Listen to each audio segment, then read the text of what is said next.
Sou eu, Bola de Fogo, o calor tá de matar, Giovanna Pagano, último episódio de Anéis de Poder, segunda temporada, com presença de Criatura de Fogo, que a gente tá esperando desde o começo. Nossa, lá veio ele. Protagonizou uma das melhores cenas da série. Uma das melhores cenas, você chorou chorei. que eu lembro, você vendo aqui. Eu tava aqui no lado do resto, eu comecei a chorar, cara. Pô, esse último episódio foi muito bom, né? Eu adorei esse último episódio. A gente estava aqui com expectativas medianas, porque tem gente no Omelete, não vou dar nomes, que falou que o último episódio era o pior episódio. Fala, que isso, né? Que coisa... enfim, chocante. Coisa mais de uma chocante. Pessoa, na verdade. Mais de uma pessoa? Mais de uma pessoa comentou que esse último episódio enfim, era tá muito todo mundo ruim. assistindo errado, né? Todo mundo assistindo errado. Mas a gente foi, eu pelo menos fui com baixas expectativas por conta disso. Eu acho que tem algumas decisões um pouco questionáveis nesse episódio, mas nem de longe ele é o pior. Na verdade, eu gostei de basicamente todos os episódios dessa temporada. Depois a gente vai dar o nosso veredito completo da temporada, o que achamos da segunda temporada de Anéis de Poder. Mas nem de longe, pra mim, esse é o episódio que eu menos gostei. Inclusive, ele tem coisas muito boas a serem pontuadas, assim como outras a serem criticadas. Eu gostei do episódio. Eu gostei porque o episódio anterior, vamos lembrar aqui, é episódio de batalha, tem toda aquela coisa, né? Falou, cada um tem o seu momento de glória aí, câmera lenta, tirando flecha, não sei o que e tal. Aquela coisa de Senhor dos Anéis.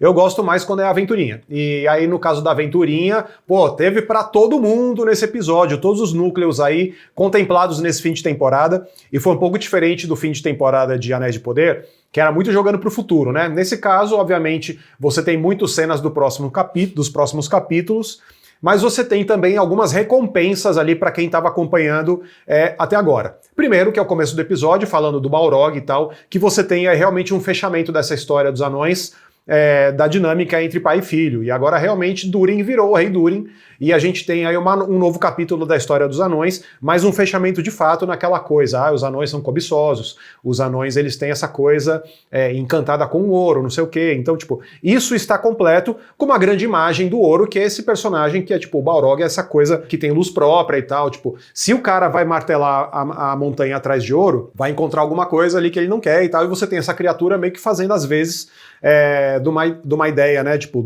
da corrupção, da cobiça, do ouro e tal. Eu achei muito interessante a entrada do Balrog nesse contexto. Eu acho que a gente teve algumas finalizações mesmo, como você disse, não finalizações, mas pelo menos arcos que foram resolvidos. O Balrog, ele estava sendo construído desde o teaser da primeira temporada, né, na verdade, então foi construída aí uma expectativa com relação ao personagem. Eu acho que ela foi completamente alcançada, porque a finalização de toda a situação do Balrog foi numa cena muito emocionante. A gente também teve a finalização envolvendo o arco do Celebrimbor, né, que é efetivamente a Forja dos Anéis.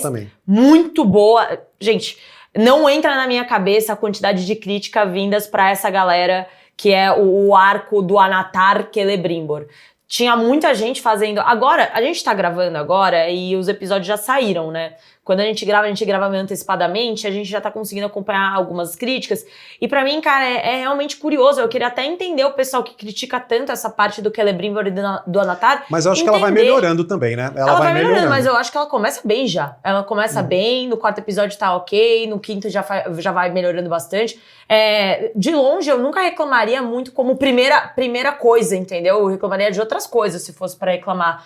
Mas queria entender como vocês viram aí a finalização do Celebrimbor e do Anatar, se o pessoal que estava criticando continua achando que essa finalização foi ruim, porque pra mim foi uma construção muito boa. A gente já estava comentando sobre a questão do Celebrimbor ser esse cara que ele cedeu à ganância, ele por opção se tornou cego para conseguir alcançar o feito de ser um cara maior do que Fëanor, e aí a gente sentiu aí as consequências dessas decisões. E por fim a gente também tem o final do arco do Estranho. Ele foi colocado, bateu o martelo aí, é o Gandalf. Sim, mas aí a gente tava meio manjado, né? Mas eu não sei, eu acho que eles deram muito Red Herring, Red Herring, não é o nome? Que é tipo, arenque vermelho, né? Quando você vai dando pista falsa. Pista muito falsa com relação aos Magos Azuis, entendeu? Então, eu achei que essa temporada ela construiu muito mais para que ele fosse um dos Magos Azuis do que para ele ser o Gandalf, mas agora temos realmente a finalização aí, que ele é o Gandalf, só ficou aberto quem é o Dark Wizard agora, se ele é um dos Magos Azuis ou se ele é o Saruman. Então, na saga do Senhor dos Anéis, na trilogia, a gente tem a corrupção do Saruman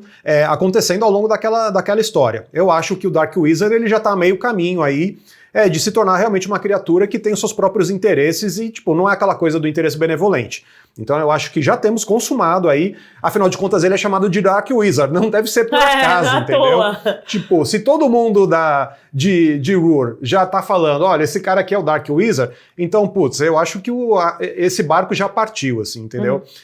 O que ele fala pro Istar nesse caso, né, no enfrentamento dos dois, é o seguinte, olha, você ainda não sabe quem você é, porque você chegou aqui, tem toda uma coisa da descoberta, de você achar o seu cajado, seus poderes, enfim. Não chegou no seu roteiro ainda. Mas foi você que me convenceu quando a gente estava lá no Uttermost West, ou seja, no mais ocidente possível, né, no Velho Oeste, por assim dizer. Quando a gente estava lá no Velho Oeste, ou no Oeste, você falou pra mim, olha só, você vai ser o cara que vai fazer o caminho de frente e tal. Tipo, então, nesse contexto, nesse universo onde ele eram os magos ali, tipo, dá pra considerar que o Gandalf era meio superior, ou então um cara que talvez fosse meio mais velho e tal, que deu a recomendação e deu a dica, falou, ó, vai lá na frente, entendeu? Então ele fala isso pra ele. No Legendarium, só pra te complementar aqui, quando eles são enviados, lembra que a gente comentou no outro vídeo que os Valar enviaram os Maiar pra introduzi-los à galera da Terra-média e guiá-los e derivados? Então, o líder da galera era o Saruman. O Saruman ia liderar os 2 magos azuis e o Radagast. E aí teve uma cereja do bolo que foi a tentativa de envio do Gandalf como um backup. Então o Gandalf, é que nem essa história da Galadriel, a Galadriel virar e falar obrigada por se juntar às minhas tropas. Aí o Elrond vira e fala, eu não tô me juntando às suas tropas, na verdade... Tô chegando pra liderar. Basicamente o que aconteceu foi, o Saruman foi enviado pra liderar e aí eles meio que convocaram o Gandalf como um backup. O Gandalf até, ele meio hesita em ser enviado pra Terra-média, mas depois ele vai com insistência. Então, o que a gente pode entender aí? Que o Gandalf, de fato, ele era, apesar do Saruman ser o líder dos 2 magos azuis e do Radagast, o Gandalf ele foi enviado meio como um backup, não sozinho, mas a gente sabe que você tem potencial suficiente pra ajudar caso seja necessário e sem precisar de um líder. Isso também gerou até uma certa insatisfação por parte do Saruman, até porque quando o Gandalf chegou, ele recebe um dos anéis do Círdan. Então acho que essa sua pontuação até pode ser complementada aí, que de fato o Gandalf era visto como um cara aí meio que, não superior, mas tão sábio e apto a liderar quanto o Saruman.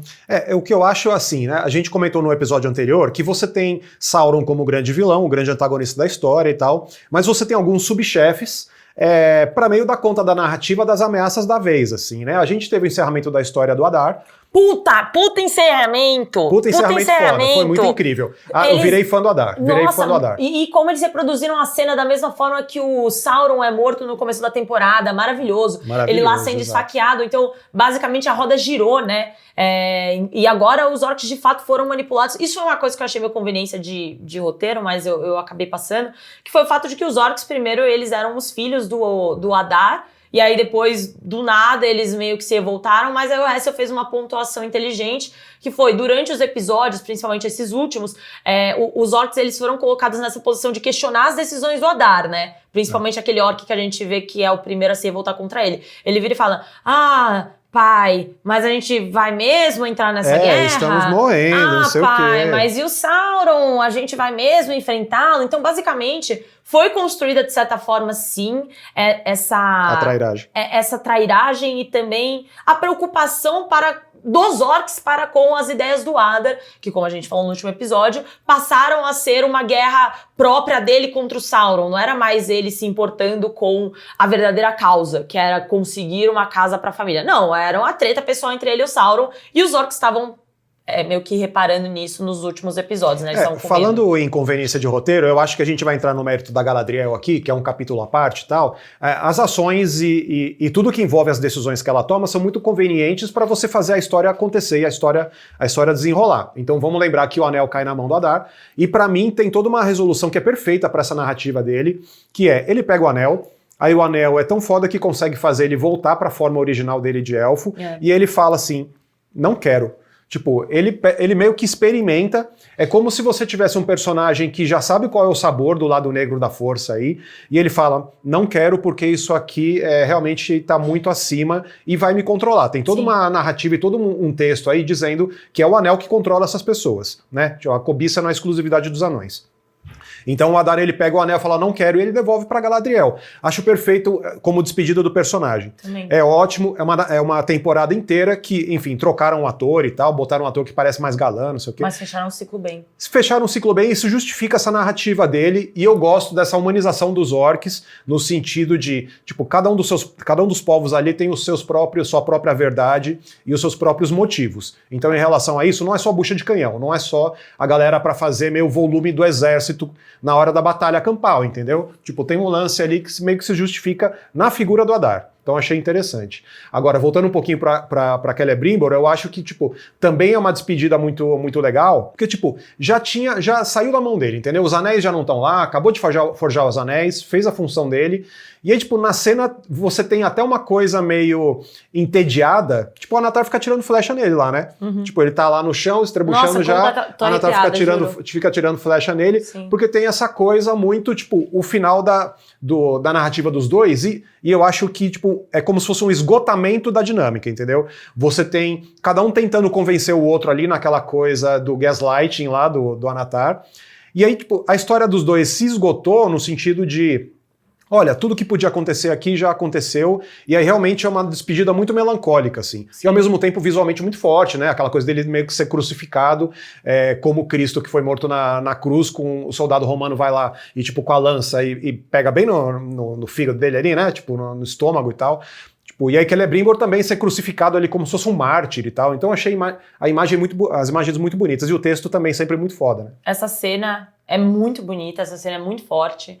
E eu acho que, assim, o Vickers e o Edwards tiveram o privilégio, e também por conta do trabalho deles, de representar dois personagens de forma perfeita pra mim. Eu achei que eles foram muito icônicos durante essa temporada. A dinâmica dos dois funcionou muito. E, querendo ou não, eu não sei quem foi que falou isso. Eu acho que foi o César do Tolkien Talk. O Anéis de Poder consegue acertar no difícil.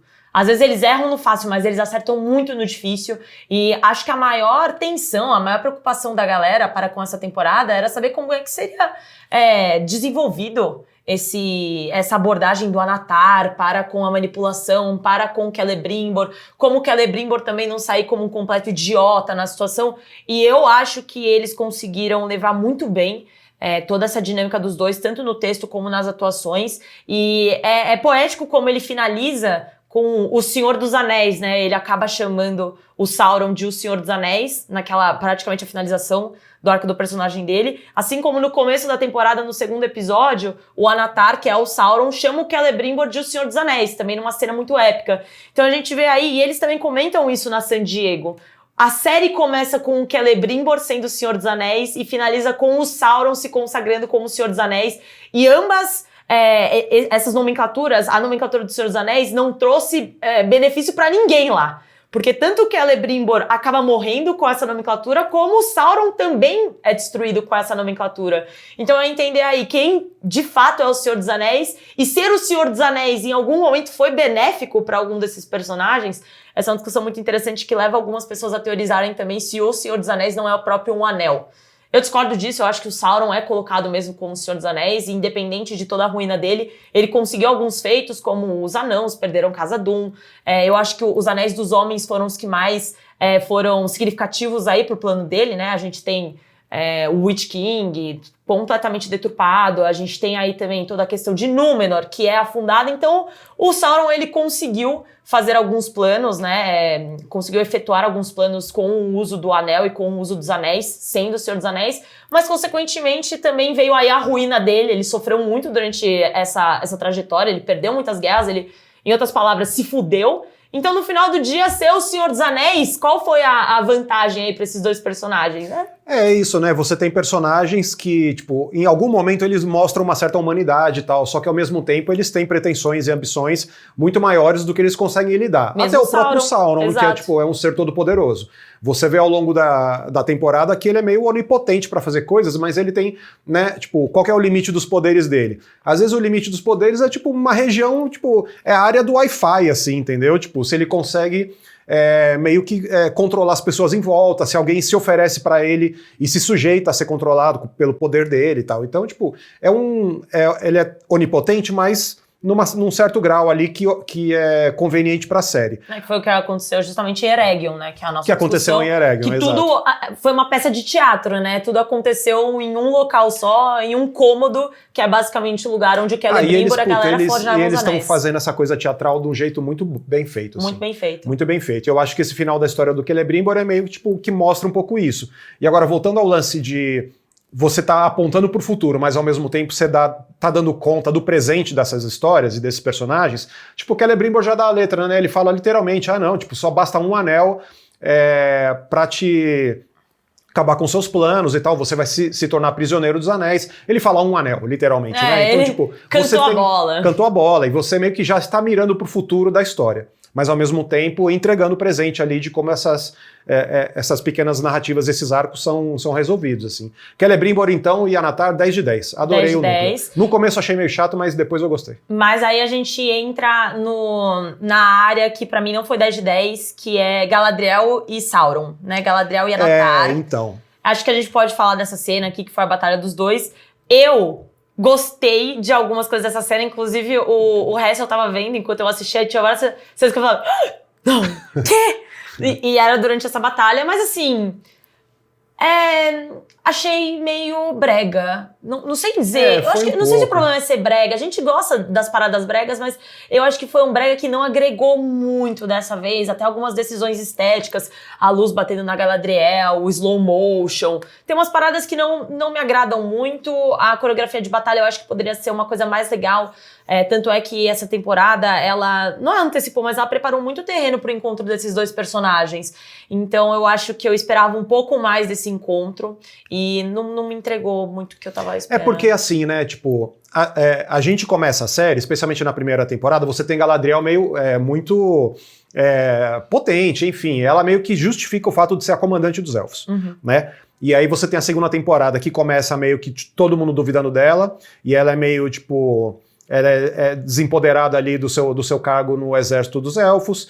Até o Elrond, que todo mundo fala que ele é só o cara dos livros e dos textos e tal. Tipo, ele meio que cresce pra cima dela. Então, tipo, ao longo da temporada, você tem muito o questionamento das decisões dela. E aí chega um momento no final em que, primeiro, ela é aprisionada pelo Adar, e aí ela tenta dar a volta nele e não consegue. E aí depois ela se solta, depois de meio que de fazer a paz ali entre os dois exércitos e tal, ou seja, ela foi feita a donzela da história ali, a refém, solta, e aí o Celebrimbor deixa os anéis com ela e fala, ó, vaza, porque o cara tá aqui, vaza. O que ela faz? Ela junta um monte de elfa lá e continua lá. Não, inacreditável, virou uma mulherzinha mesmo, Mas é aí que tá, eu entendo, ela não é estrategista, ela é guerreira, e sendo guerreira, ela vai priorizar o quê? Velho, tipo, o duelo, entendeu? Ela tem um negócio, contas a acertar com o maluco. Se você assistiu qualquer filme de ação que você conheça, você tem o cara aqui no final, é o herói. Em vez dele fugir, mano, ele vai ficar porque ele tem contas a acertar com o vilão. Esse lance do contas a acertar é basicamente o que motiva as decisões completamente discutíveis da Galadriel.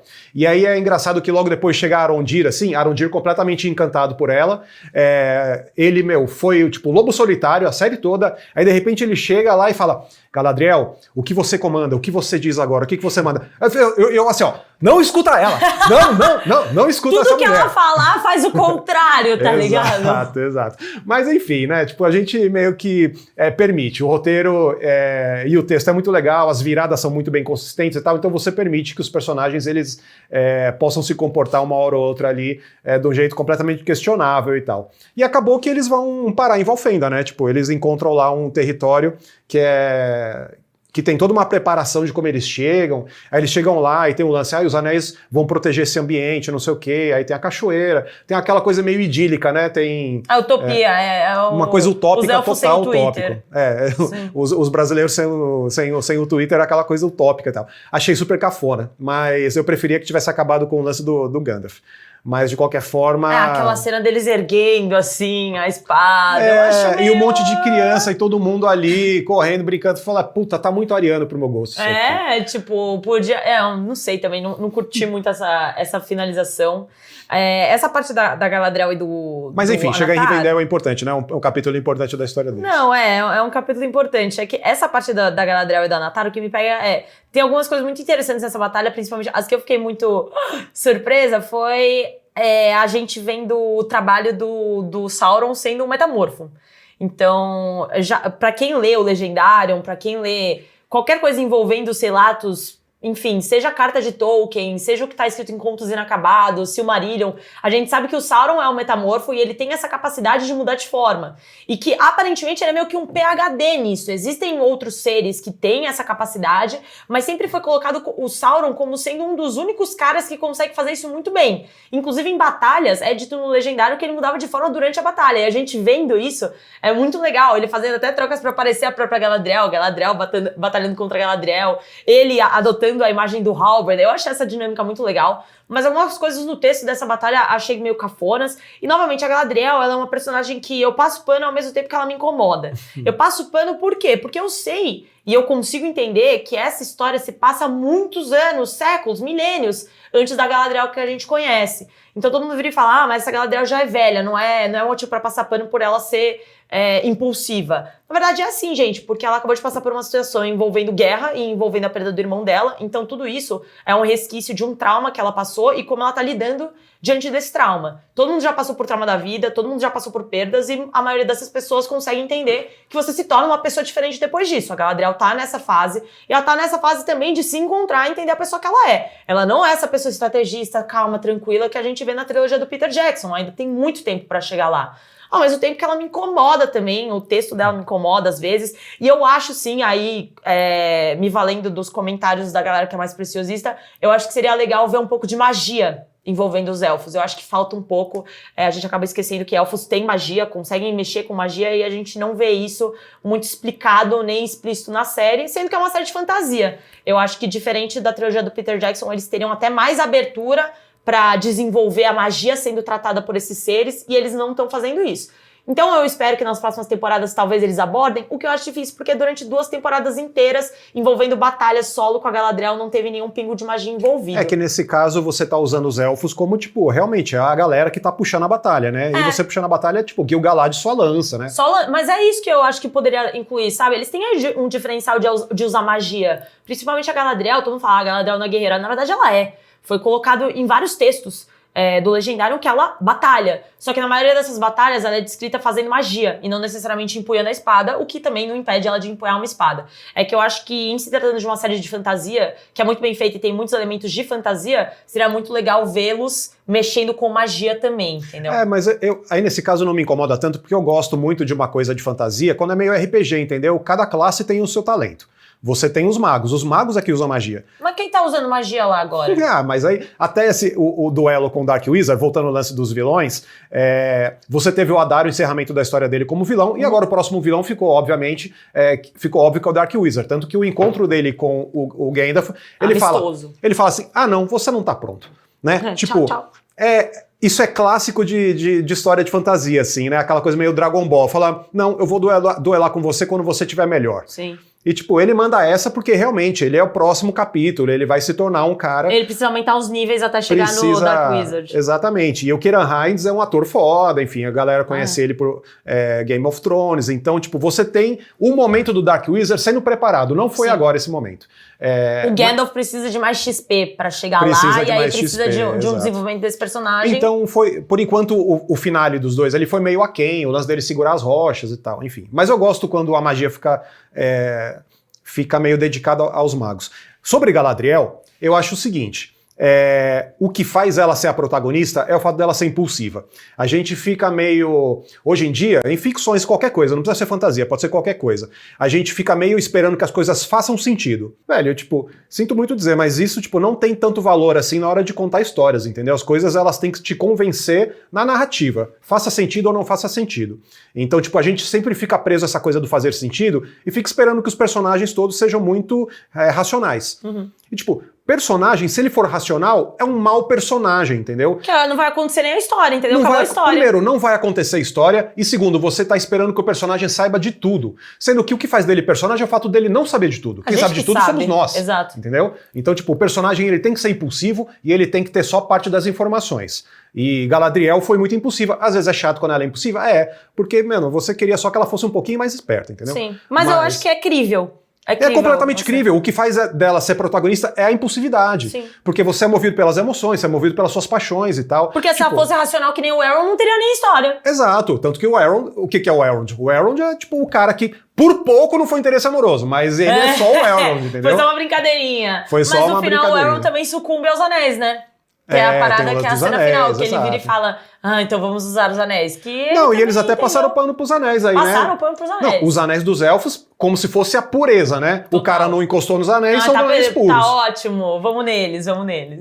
Enfim. Agora, os anéis que estão cagados de verdade, assim, são anéis todos dos humanos, e a gente vai ver isso mais pra frente. Mas a gente teve também um fecho de narrativa aí, porque Elendil... Varrendo a casa!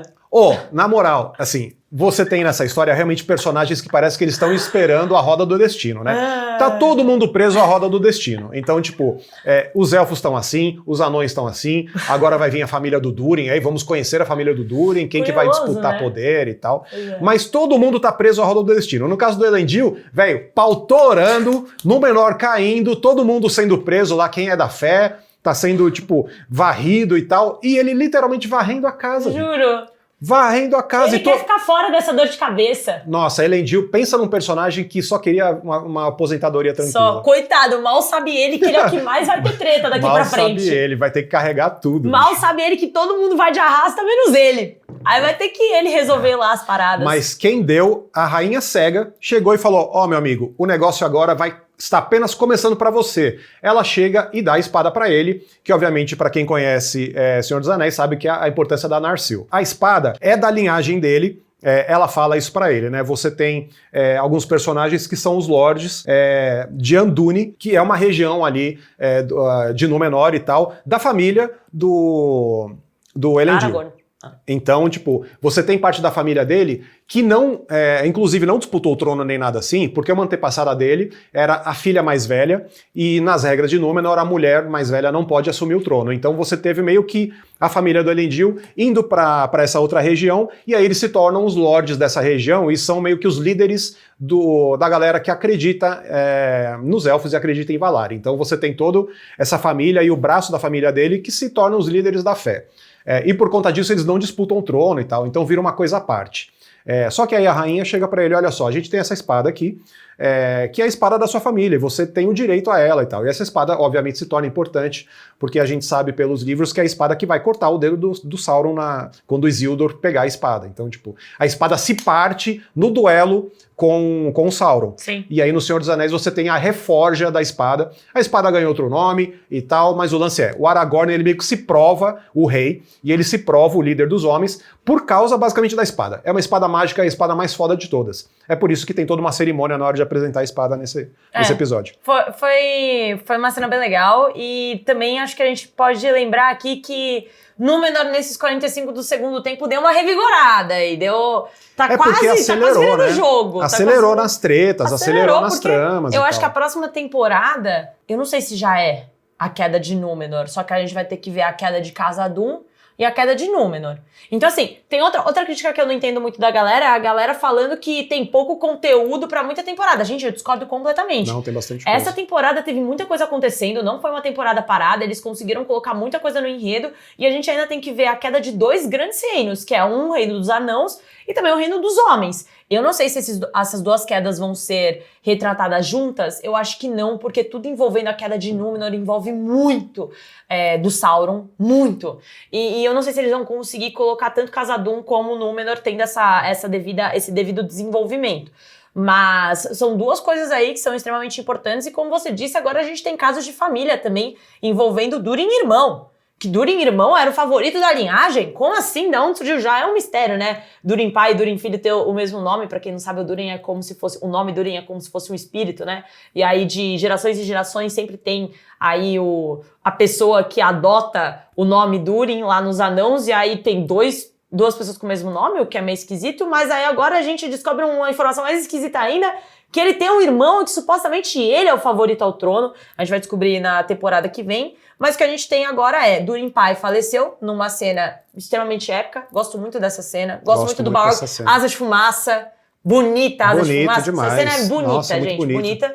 Só que E o machado, né? Machado é foda, velho. Ele vai adoro, assim, ó. quando eu jogo, eu adoro pegar machado. Uns RPGzão assim, ó. Machado não tem nada igual. Mas foda. sabe o que fica a minha dúvida? A minha grande dúvida é a seguinte: o episódio finaliza e eu acharia. O episódio não, né? O Arco dos Anãos finaliza e eu tava acreditando que o Durin Pai já tinha espalhado os anéis pros Lordes Anãos. Por quê? Porque o Durin foi muito contra o uso do anel. Então o Durin não seria o principal a distribuir os anéis. Porque se ele foi super contra, ele viu a corrupção do pai dele e a morte do pai dele sendo uma consequência da aceitação do anel dos anãos, ele seria a última pessoa a entregar anel pro povo dele. Então o que eu assumo esse irmão vai chegar, ele realmente vai ganhar a atenção do público e o carinho dos anãos, do geral, e ele vai ser colocado como rei, porque só isso justifica a entrega dos anéis para esses lordes anãos. Teve um episódio anterior que Durin, o rei, o antigo, ele meio que junta todo mundo, os lords, e fala, olha só, eu tenho esses anéis aqui. Aí o cara vai botar a mão e fala, não, calma, não vai botar a mão nos anéis não, porque os anéis aqui a gente vai ver como é que vai distribuir, não sei o quê. Tipo, ele já começa com aquela brisa de tarifar as coisas, não sei o quê. A tarifa do anel. Mas, tipo, já tem uma ideia da partilha dos anéis. Então isso já tá posto, entendeu? Pode ser que a partilha já tenha sido feita fora de cena e a gente começa outra temporada. Não, foi porque eles mostram o anel. Não, tem um azulzinho, o não anel tem os do outros Durin. nessa cena? Eu acho que não tem os outros. Eu teria que rever pra acompanhar. Não sei, eu achei que eu outros. tinha visto os outros, mas mesmo assim, quando apareceu um dos anéis, eu já virei e falei, tá, tem alguma coisa meio esquisita aí, porque com certeza o Durin não vai levar pra frente a ideia. Por isso que eu acho que tem a inserção do irmão, porque precisa de um personagem que incite as pessoas a ainda aceitarem o anel. Porque o Durin não vai ser essa pessoa. Agora, essa é uma Coitado teoria, do Durin, né? Continua tendo o mesmo dilema, então. Pois é. E agora, mas eu acho que assim, tipo, falando sobre a queda de Khazad-dûm e de Númenor, a gente teve uma região que caiu agora nessa temporada. Tipo, pra mim o risco não é a história ficar sem o que contar. Pra mim o risco é a história parecer um pouco repetitiva. Entendeu? Porque você, no caso de A Casa do Dragão, é realmente muito repetitivo. É isso, vai pra batalha. Quem morreu? Puta, luto. Um dia de luto. E aí, próxima batalha, quem morreu? Sabe, tipo... Nesse caso aqui, é o lance... de novo, né? Falei isso a temporada inteira. De como Tolkien viveu a Primeira Guerra Mundial e a Segunda Guerra. De você ter uma narrativa que é a narrativa do retiro. A narrativa do povo que perde o seu lugar. Tanto que tem um texto muito importante no final do episódio que fala... A questão é, tipo, nós não vamos consertar, nós vamos reconstruir. Então não tem uma coisa de você pegar o que estava ali e você continuar ali e você consertar, não, você tem que começar do zero. E isso é muito uma ideia de como a Europa lidou com a Primeira Guerra e a Segunda Guerra. Então, tipo, tem um momento forte no episódio que tá o povo em retiro, que são os elfos saindo lá de Eregion completamente dizimado e tal, Sauron tomou Eregion, então, tipo, você tem o povo com a sua mochilinha nas costas lá e suas barracas e tal, tipo, procurando outro lugar, entendeu? Essa narrativa da diáspora é uma narrativa super essencial para a história da Europa e tal. Então, tipo, a gente vai ver isso de novo em Khazad-dûm e vai ver de novo em Númenor. Agora a gente tem um líder de Númenor que tá meio que puxando esse barco e o cara vai ficar encarregado disso. Puta, o Elendil ele tem a túnica que é igualzinha à túnica do Aragorn, entendeu? Tipo, ele já está pronto para ser o líder. Né? Então, tipo, você tem agora realmente os humanos nessa narrativa aí de... Enfim, da tragédia e tal, e um cara que vai carregar a bandeira. Eu acho que você estabeleceu um ponto muito válido, que é a possibilidade de talvez ficar um pouco repetitivo.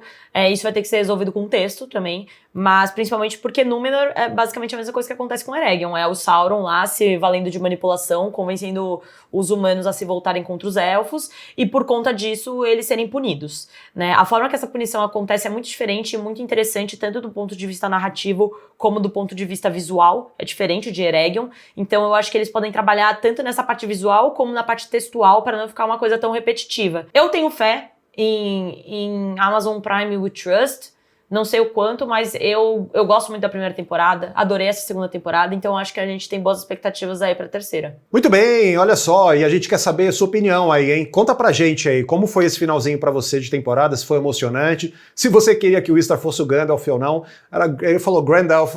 Gandalf. Pô, fiquei arrepiado. Eu queria saber a constelação, ele olha para as estrelas ali. K. É um K, né? Porque, tipo, K é a constelação de Touro, né? No nosso sistema, assim. E, tipo...